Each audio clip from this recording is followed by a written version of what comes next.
Nikimalizia khutba kwa mmoja katika baadhi ya salafu rahmatullahi alayhi, akiwa anazungumzia kiumbe asiyeogopa maeneo manne.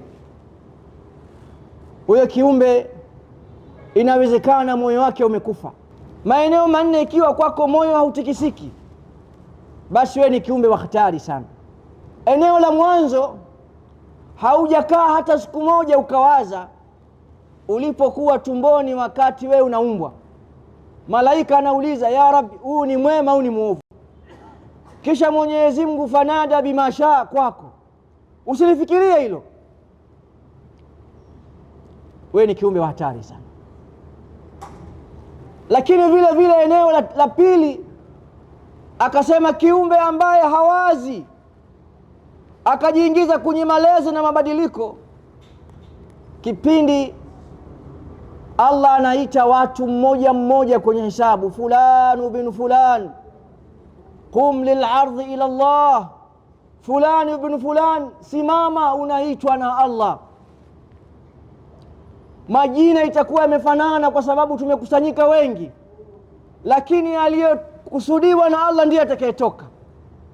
Kama na kuona unapasua safu unaelekea kwa Allah subhanahu, jamaa Allahu al-awwalin wal akhirin, unakwenda kwa Allah, unaitwa fulani bin fulan qum lil'ardhi ila Allah, fulani bin fulan, unaitwa na Allah.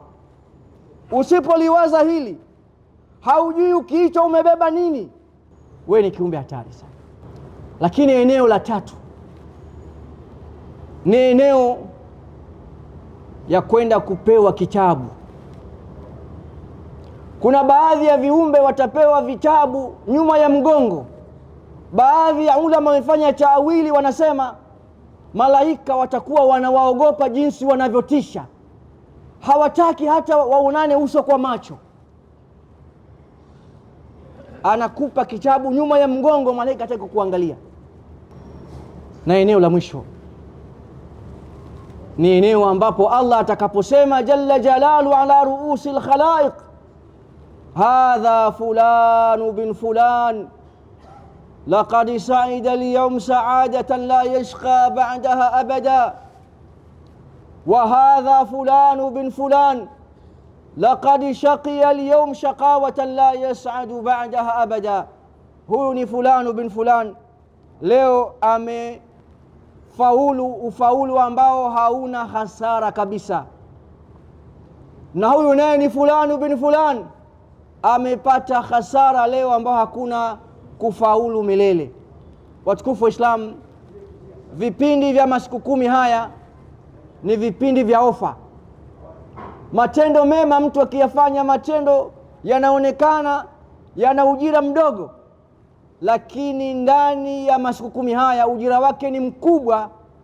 Bali Mtume amesema hata mtu kwenda jihadi, maadamu ataenda atarudi. Lakini kama atakuwa amekwenda na mali yake na nafsi yake kisha akafa, ndiyo huyo anaweza kumshinda aliyofanya matendo mema ndani ya masiku 10 haya. Watukufu wa Islam, wakfa tarbawia, misimu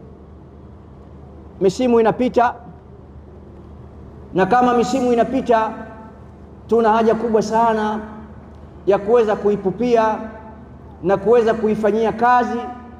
Na waliopita walikuwa na khuluq na tabia ya kuweza kupupia misimu ya khairi na kuifanyia kazi. Na muomba Allah subhanahu wa ta'ala bimanni wa karamihi an yaj'alana min alladhina yastami'una alqawla fayattabi'una ahsana. Allahumma salli ala Muhammadin wa ala ali Muhammad kama sallaita ala Ibrahim wa ala ali Ibrahim, wa barik ala Muhammadin wa ala ali Muhammad kama barakta ala Ibrahim wa ala ali Ibrahim fil alamin innaka Hamidum Majid. Wa qumu ila salatikum yarhamukumullah.